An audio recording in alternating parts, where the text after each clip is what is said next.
अभी हम यहाँ पे बैठे हुए हैं। ये स्थान पहले जंगल था আমরা যেখানে বসে আছি এই স্থানটি পূর্বে জঙ্গল ছিল और ये जंगल का नाम था हिडम्ब वन। আর এই জঙ্গলের নাম ছিল বিরঙ্গ বন। तो उस समय ये बहुत घना जंगल था ওই সময় গভীর জঙ্গল ছিল और यहाँ पे जो ऋषि मुनि बहुत सारे, उनको यहाँ पे तपस्या करने के लिए बहुत अच्छा लगता था। আর এই স্থানে যে সমস্ত মুনি ঋষিরা তপস্যা করছিলেন ওই গভীর বনের জন্য ওদের খুব ভালো লাগছিল। तो ऐसे ही एक मुनि थे, उनका नाम था डंक मुनि। এরকম একটা মুনি ঋষি ছিল, তার নাম ছিল ডঙ্ক মুনি। और आपने भगवत गीता में नाम सुना होगा देवल ऋषि का। আর আপনারা ভগবত গীতায় এই দেবল ঋষির নাম শুনে থাকবেন। तो उन देवल ऋषि के ये शिष्य थे। উনি ছিলেন এই দেবল ঋষির শিষ্য। तो ये डंक मुनि के साथ एक कंडू मुनि नाम के उनके गुरु भाई थे। এই ডঙ্ক মুনির সঙ্গে কন্ডু মুনি বলে একটা গুরু ভাই ছিল। और ये नैमिषारण्य में एक बार बहुत सारे ऋषि और मुनि एकत्रित हुए थे। আর নৈমিষারণ্যে এক সময় এই সমস্ত মুনি ঋষিরা একত্রিত হয়েছিল। और उसमें ये डंक मुनि और कंडू मुनि ये दोनों भी उपस्थित थे। আর ওই সময় ডঙ্ক মুনি আর কন্ডু মুনি দুজনই উপস্থিত ছিলেন ওই সময়। और वहाँ पे चर्चा चल रही थी कि शिवजी को कोई प्रसन्न नहीं कर सकता। তো ওই সময় আলোচনা চলছিল যে শিবজিকে কেউ প্রসন্ন করতে পারে না। जैसे शिवजी का एक नाम आशुतोष है, बहुत जल्दी प्रसन्न होते हैं। যদিও শিবজির এক নাম আশুতোষ, খুব অতি সন্তুষ্ট হয় খুব তাড়াতাড়ি। लेकिन वहाँ पे जो ऋषि थे वो कह रहे थे कि जल्दी प्रसन्न नहीं होते। কিন্তু ওখানকার যে মুনি ঋষি ছিল তিনি বলছিলেন যে শিবজি খুব তাড়াতাড়ি প্রসন্ন হন না। तो ये जो डंक मुनि थे उन्होंने यहाँ पे आके तपस्या की। তো এই যে ডঙ্ক মুনি ছিলেন উনি এখানে এসে তপস্যা করছিলেন। और उनकी तपस्या का उद्देश्य था शिवजी को प्रसन्न करना। আর ওনার তপস্যার উদ্দেশ্য ছিল কি করে শিবজিকে সন্তুষ্ট করতে পারে। तो शिवजी प्रसन्न हुए শিবজি সন্তুষ্ট হলেন और डंक मुनि के सामने उपस्थित हुए আর ডঙ্ক মুনির সামনে উপস্থিত হলেন और उनको वर मांगने के लिए कहा। আর তাকে আশীর্বাদ লাভ করার জন্য বললেন। तो डंक मुनि ने यही वरदान मांगा कि आप मेरे आश्रम में रहिए। আর ডঙ্ক মুনি তার কাছ থেকে এই আশীর্বাদ চাইলেন যে আপনি আমার আশ্রমে থাকুন। तो शिवजी प्रसन्न हुए और उन्होंने उनको आशीर्वाद दिया। শিবজি সন্তুষ্ট হলেন এবং শিবজি তাকে আশীর্বাদ দিলেন। और यहाँ पे वो अपना लिंग रूप में उनके साथ रहे। আর এখানে শিবজি তার লিঙ্গ রূপে এখানে অবস্থান করলেন। तो ये मंदिर डंकनाथ महादेव के नाम से प्रसिद्ध हुआ। আর এই মন্দির জগন্নাথ महादेव মহাদেব নামে প্রসিদ্ধ হল। महादेव शिव जी का नाम है और डंकनाथ जो डंक मुनि ने प्रसन्न किया था इसलिए डंकनाथ। মহাদেবের দুটি নাম আছে, অনেক নাম আছে, শিব মহাদেব এবং শিবজি। तो उस समय से ये जो स्थान था ये डंकनाथ महादेव मंदिर के लिए प्रसिद्ध था। ওই সময় এই স্থানটি এই জগন্নাথ মন্দিরের জন্যই প্রসিদ্ধ। लेकिन समय जाते जाने के बाद ये वैष्णव भक्तों के लिए जाना जाने लगा। কিন্তু আস্তে আস্তে এই স্থান বৈষ্ণব ভক্তদের দ্বারা পরিচিতি হতে থাকে। तो उसी में एक भक्त थे राजपूत समाज में। তার মধ্যে রাজপুত পরিবারের একটি ভক্ত ছিল, उनका नाम था विजयानंद ओडाना। আর তার নাম ছিল বিজয়ানন্দ ওড়ানা। तो उनका समाधि मंदिर भी या छोटा सा वो आप देख सकते हैं। ওনার সমাধি মন্দিরও আছে যা আপনারা দেখতে পাবেন। और डंकनाथ महादेव मंदिर भी आप देख सकते हैं गोमती के জগন্নাথ किनारे। মহাদেব মন্দিরও আছে যা আপনারা দেখতে পারেন। तो ये जो विजयानंद बोडाना है ये द्वापार युग में कृष्ण लीला में भी एक गोप थे। এই বিজয়ানন্দ এবং बोडाना পুরানা এই দাপর লীলায় কৃষ্ণের লীলায় গোপালক ছিল। तो उस समय भी उनका नाम विजयानंद था ওই সময় এর নাম বিজয়ানন্দ ছিল। और उनके पत्नी का नाम था सुधा। ওনার স্ত্রীর নাম ছিল সুধা। तो एक बार होली का समय था, একবার হোলি রং খেলার সময় ছিল। तो सभी गोप सखा और उनकी पत्नियां सभी भगवान कृष्ण के साथ होली में उपस्थित थे। সমস্ত গোপ সখা এবং ওনাদের স্ত্রীরা প্রত্যেকে কৃষ্ণের সঙ্গে রং খেলায় উপস্থিত ছিলেন। लेकिन ये जो विजयानंद था वो भगवान के साथ होली खेलने नहीं गया था। কিন্তু এই যে বিজয়ানন্দ ছিল ইনি ভগবান কৃষ্ণের সঙ্গে হোলি খেলায় ছিলেন না। भगवान तो सब जानते हैं, तो इतने सारे गोप सखाओं में विजयानंद नहीं आया है। ভগবান অন্তর্যামী সব জানেন যে এত গোপ সখার মধ্যে এই বিজয়ানন্দের আসেনি। तो भगवान एक गोप का वेश लेके विजयानंद के घर गए ভগবান তার একটা রূপ নিয়ে তার ঘরে গিয়েছে और वहां पे विजयानंद के साथ होली खेली। আর ওখানে বিজয়ানন্দের সঙ্গে সেই রূপে হোলি খেলেন। और होली खेलते खेलते जब वो पानी में रंगों की होली खेल रहे थे, আর এই রং খেলতে খেলতে যখন জলের সঙ্গে রং খেলছিল তার সঙ্গে, तो ये विजयानंद ने उठा के भगवान को पानी में डाल दिया। আর এই বিজয়ানন্দ ওই সময় ভগবানের ওই রূপে তাকে জলের মধ্যে ফেলে দিয়েছে।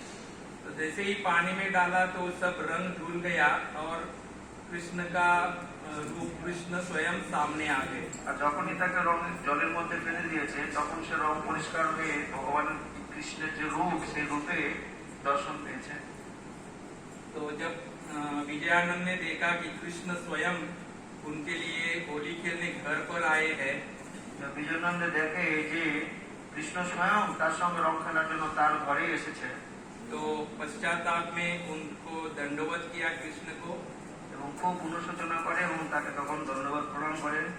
कृष्ण भी प्रसन्न हो गए কৃষ্ণ খুব প্রসন্ন হলেন और उनको कहा विजयानंद को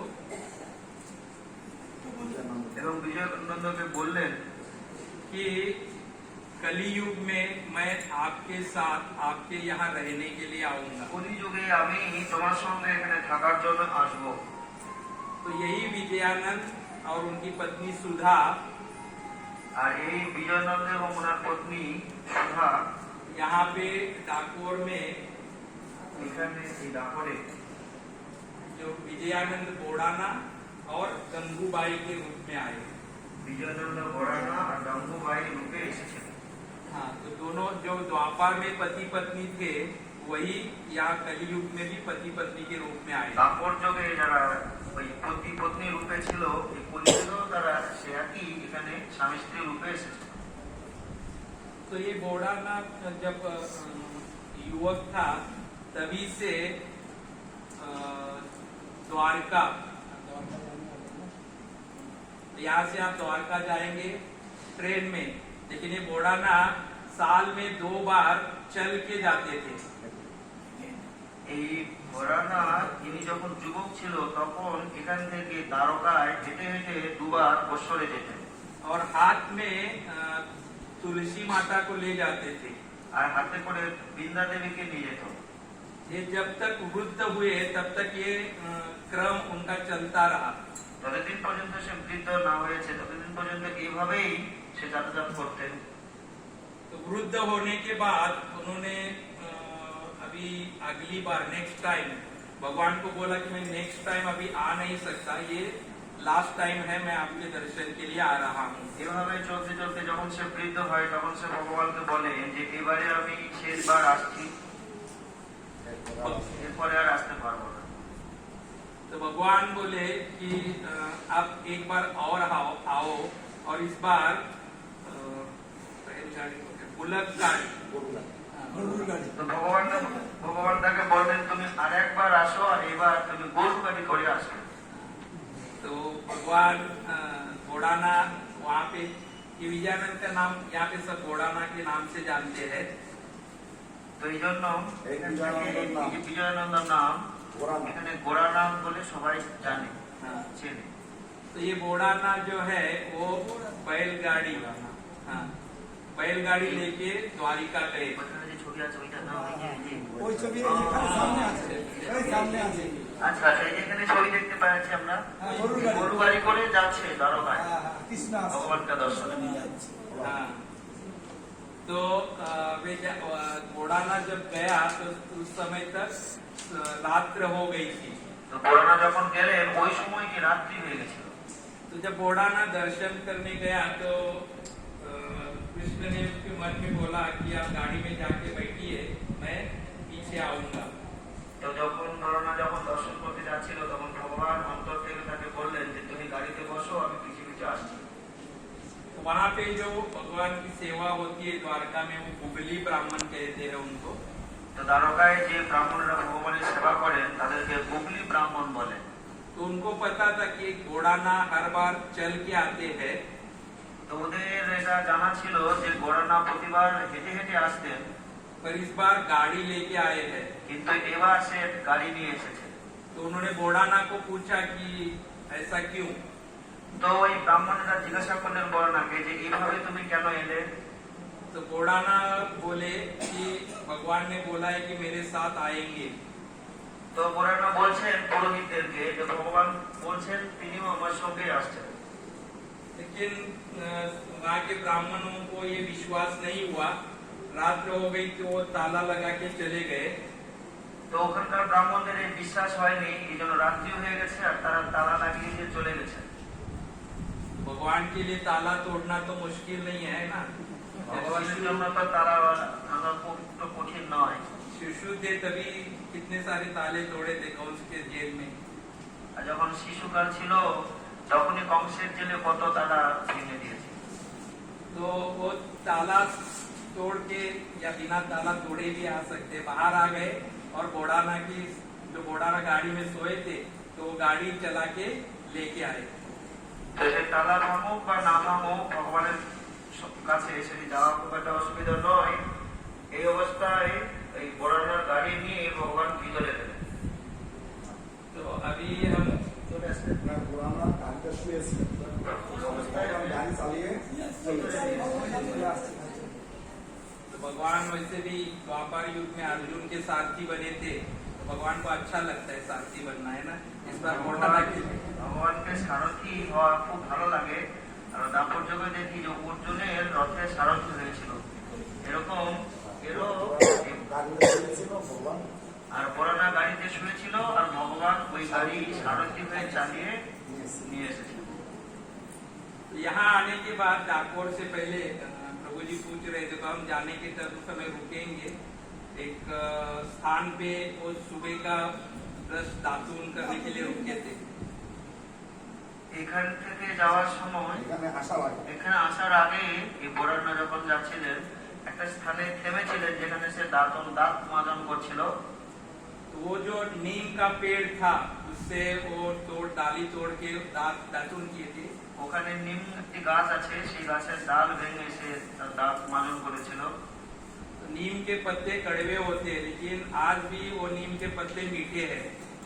তো নিমের পাতা সাধারণত ওই দাঁতন ভেঙে দাঁতনে যে ওই ছিলকা, দাঁতনটা ওখানে ফেলে দিয়েছিল, সেই থেকে গাছ হয়ে সেই পাতা এখন ওই নিমের যে দাঁতন করেছিল সেই দাঁতনটা ওখানে কেটে দেয় আর সেখান থেকে একটা গাছ হয়। আর ওই গাছের ওই পাতা মিঠা মিষ্টি। तो वहाँ ঠিক আছে, আমরা চেক করে নেব। ভগবানের দেখা হয়েছিল সন্ধ্যায়। जिनको भगवान पे विश्वास नहीं है वो चेक कर सकते हैं। तो यहाँ पे आए और जो गोमती तालाब है, गोमती, এখানে গোমতী গোমতী, এই যে গোমতী গঙ্গা, গোমতী গঙ্গা हाँ, এটা চালু করলাম। तो गोमती गंगा है, उसके अंदर एक छोटा सा मंदिर है। এই গোমতী গঙ্গায় ছোট্ট একটা মন্দির আছে। हाँ, जो छोटा मंदिर है वहाँ पे भगवान आके छुप गए थे, এই ছোট মন্দির এখানে ভগবান এসে লুকিয়েছিলেন। क्योंकि जब गुगली ब्राह्मण को पता चला वहाँ पे सुबह वहाँ पे भगवान नहीं है, तो तो सब लोग वहां से पीछे आ रहे थे, भगवान को पता था।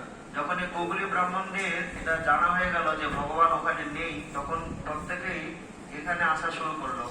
तो भगवान जब यहाँ पे आए, सॉरी गुगली ब्राह्मण सब जब यहाँ पे आए तो उनको वो सब घोड़ाना को पूछने लगे कि भगवान कहाँ है। আর গুগলি ব্রাহ্মণরা যখন এখানে এলেন তখন ওরা ঘোড়ানাকে জিজ্ঞাসা করলেন যে ভগবান কোথায় আছে। भगवान वृद्ध था, सॉरी घोड़ाना वृद्ध थे, फिर भी वो जो ब्राह्मण आए थे उनकी सेवा के लिए दही लेके उनके स्वागत करने के लिए गए। हाँ, तो जब वो गुगली ब्राह्मण यहाँ पे आए, वो घोड़ाना जो थे उनके स्वागत के लिए दही लेके गए। গুগলি ব্রাহ্মণরা যখন এলেন এই ঘোড়ানার স্বাগতের জন্য, স্বাগত করার জন্য দই সব নিয়ে এসেছিলেন। हाँ, तो उसी समय एक ब्राह्मण को बहुत गुस्सा आया और उन्होंने कुछ थाली फेंक के मारा घोड़ाना को। আর ওই সময় একটা ব্রাহ্মণের খুব রাগ হয়, আর ওই ব্রাহ্মণ ঘোড়ানাকে একটা থালি ছুঁড়ে মেরেছে। वो थाली उनके सिर पर लगी और घोड़ाना का वहीं पे शरीर छूट गया। আর ওই থালি তাকে এভাবে মেরেছে যে তার মাথায় লেগেছে আর ওখানে সেই শরীর ছেড়ে দিয়েছে। तो उनकी पत्नी जो थी गंगूबाई, उनके मन में भगवान ने बोला, আর ওনার যে পত্নী ছিল গঙ্গুবাই, ওনার অন্তরে ভগবান বললেন कि जो ब्राह्मण है उनको भगवान के वजन के जितना सोना देंगे तो आप वो सोना लेके चले जाइए वापस। তো ভগবান তার অন্তরে বললেন যে যে ব্রাহ্মণ এসেছে ওই ব্রাহ্মণের ওজনে যে সোনা হবে সেই সোনা ব্রাহ্মণদের দিয়ে দাও, যা দিয়ে ওরা চলে যাবে। ব্রাহ্মণরা তো খুব লোভী। ब्राह्मण बहुत लोभी होते हैं, वो उन्होंने बोला ठीक है सोना मिलेगा। আর ব্রাহ্মণরা খুব লোভী হয়, তার স্ত্রী বললেন ঠিক আছে সোনা পাওয়া যাবে। और दूसरा बात था कि घोड़ाना बहुत गरीब था, আর দ্বিতীয় বিষয়টি হচ্ছে যে ঘোড়ানা খুব দরিদ্র ছিল। तो उनको पता था कि उनके पास इतना सोना है नहीं, ওনার এটা জানা ছিল যে এত সোনা তার কাছে নেই। लेकिन भगवान की इच्छा है तो भगवान जहाँ रुकना चाहते हैं उसको कौन रोक सकता है। কিন্তু ভগবানের যদি ইচ্ছা হয়, ভগবান যদি কোথাও থাকতে চায়, তাহলে কে তাকে ওখান থেকে নিয়ে যাবে, বাধা দেবে। तो जब तुला भरण का समय आया, যখন এই পাল্লায় মাপার সময় আসে, ये तुला भी अभी देख सकते हैं आप मंदिर में, মন্দিরে এই তুলে এখনো আছে। तो एक बाजू में भगवान खड़ा हुए, हाँ दिख रहा है पिक्चर में, हाँ, এক পাশে ভগবান और एक बाजू में गंगूबाई के नाक में जो सोने का थोड़ा सा आधा ग्राम भी नहीं, थोड़ा सोने का नथ होता है वो रखा और उसके ऊपर एक तुलसी पत्ता रखा। আর গঙ্গুবাইয়ের এই নাকে যেটা সোনার অংশ ছিল, সোনার অলংকার, সে অলংকার একটা তুলসী পাতা দিয়ে দাড়িপালার অপর পাশে রেখেছিল। तो भगवान तुरंत ऊपर आ गए, ভগবান খুব তাড়াতাড়ি ওয়েটে উপরে এসে গেল। इतने से सोने से वो तुल गए। আর একটুটুকু সোনাতেই ওটা ওজনে উঠে গেছে। तो जो गुगली ब्राह्मण थे उनको निराशा हुई, আর গুগলি ব্রাহ্মণ যে ছিল ওরা খুব হতাশা হয়ে গেল, क्योंकि एक तो भगवान भी यहाँ रह गए और सोना कितना मिला, আর ভগবান এখানেই থেকে গেল আর সোনাও যদি মিললো অল্প একটু। तो भगवान से प्रार्थना करने लगे सब लोग। তারা তখন ভগবানের কাছে প্রার্থনা করতে শুরু করলেন। भगवान की इतने साल से सेवा की है, तो भगवान बोले এত বছর ধরে ভগবানের সেবা করেছে, সেই জন্য ভগবান তাদেরকে বললেন कि मैं तो अभी यहीं पे रहूंगा, আমি তো এখন এখানেই থাকবো। तो आप द्वारका वापस जाइए और वहाँ पे सेवा वरल वाव, वाव मतलब कुआ होता है ना, वेल, पानी का वेल, कुआं, पानी का कुआं, तो वाव या गुजराती भाषा में वाव बोलते हैं। हाँ, तो वहाँ पे द्वारका में सेवा वरल वाव है, वहाँ पे जाइए आप, और उनको एक तिथि बता दिया, उस तिथि पे आपको मैं मिलूंगा। তো ভগবান বললেন আমি তো এখন থেকে এখানেই থাকবো, তোমরা দ্বারকায় ফিরে যাও, ওখানে একটা কুয়ো থাকবে আর একটা তিথি হবে, সেই তিথিতে আমি তোমরা আমাকে पावे, আমি সেটা বলে দেবো প্রকাশ হয়ে। लेकिन ये गुगली ब्राह्मण थे बहुत लोभी और उनके अंदर पेशेंस भी नहीं था। কিন্তু এই গোকুলি ব্রাহ্মণ এরা ছিল খুব লোভী এবং এদের ভিতরে তো ধৈর্যও ছিল না। तो वो समय से पहले ही भगवान को वहां से निकाल दिए। আর সময়ের পূর্বেই, যে সময়টা দেওয়া ছিল সেই সময়ের পূর্বেই ওরা ভগবানকে ওখান থেকে তুলেছে। इसलिए जो ये डाकोर में आप दर्शन करेंगे, ये जो विग्रह है और द्वारकाधीश के विग्रह, उसमें थोड़ा सा फर्क है। এই জন্য এইখানে ডাকরে যে আমরা ভগবানের বিগ্রহ রূপ দর্শন করব, এই দ্বারকার যে বিগ্রহ রূপ আর এই ডাকরের বিগ্রহ রূপ সামান্য একটু পার্থক্য আছে। तो यहाँ पे थोड़ा सा विग्रह के बारे में बताऊंगा मैं। এখানে বিগ্রহের সম্বন্ধে কিছু আলোচনা করব। तो ये चतुर्भुज विग्रह है। आप अभी दर्शन करना है तो ध्यान से सुनना। যারা দর্শন করবেন খুব গুরুত্ব সহকারে এটা শুনবেন, এটা চতুর্ভুজ বিগ্রহ। चतुर्भुज विग्रह है, लेकिन उनके हाथ में हमेशा मुरली वंशी रहती है। চতুর্ভুজ বিগ্রহ কিন্তু ওনার হাতে বাঁশি রয়েছে। चतुर्भुज विग्रह में क्या क्या भगवान क्या धारण करते हैं? চতুর্ভুজ বিগ্রহে ভগবান কি কি ধারণ করেন? শঙ্খ চক্র গদা পদ্ম। लेकिन यहाँ पे एक पांचवा आयुधि है, मुरली। शंख चक्र गदा पद्म और मुरली भी धारण करते हैं। কিন্তু এখানে শঙ্খ চক্র গদা পদ্ম আছেও, আবার বাঁশিও রয়েছে। और यहाँ पे आप दर्शन करने जाओगे तो श्रृंगार के कारण आपको थोड़ा सा ठीक से नहीं दिखाई देगा, लेकिन आप अभी सुना है तो दर्शन करने के समय थोड़ा ध्यान से देखेंगे तो आपको दिखेगा। তো এখানে শৃঙ্গারের জন্য ভগবানের সেই রূপ ভালোভাবে দেখা যাবে না, কিন্তু ভালো করে যদি শুনবেন তাহলে আপনারা ওখানে ভালো করে দর্শন করতে পারবেন। हाँ, तो ये जो डावा हाथ है, ये डावा हाथ का नीचे का हाथ है, उसमें शंख। ভগবানের যে ডান হাত ওর নিচে রয়েছে শঙ্খ, ऊपर का हाथ में चक्र ডান হাতের উপরে রয়েছে চক্র, और जो दाया हाथ है, ऊपर के हाथ में गदा। और বাম হাতে ছিল শঙ্খ চক্র, আর ডান হাতের উপরেরটা রয়েছে গদা। और नीचे पद्म होता है, लेकिन ये अभय मुद्रा में है और पद्म का चिन्ह अंकित है उसमें। আর নিচের হাতে ডান হাতের নিচে এই অভয় মুদ্রা চক্র চিহ্ন রয়েছে, পদ্ম চিহ্ন রয়েছে। बाकी विष्णु विग्रह जो है पद्म हाथ में धारण करते हैं, लेकिन यहाँ पे ऐसा अभय मुद्रा है नीचे का। বিষ্ণু ভগবান পদ্ম ধারণ করে থাকে ডান হাতের নিচে, কিন্তু এখানে এই অভয় মুদ্রায় ভগবানকে চিহ্ন উঠে দেখা যাবে। तो इस तरह से आप दर्शन कर सकते हैं। এইভাবে আপনারা দর্শন করতে পারবেন। और जो मंदिर अभी बना है, ये ईस्वी सन 1772 1772 সালে এই মন্দির তৈরি হয়েছে।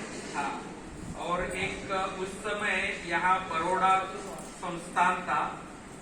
ওই সময় এখানে একটি বড়োরা সংস্থা हाँ, সংস্থা ছিল।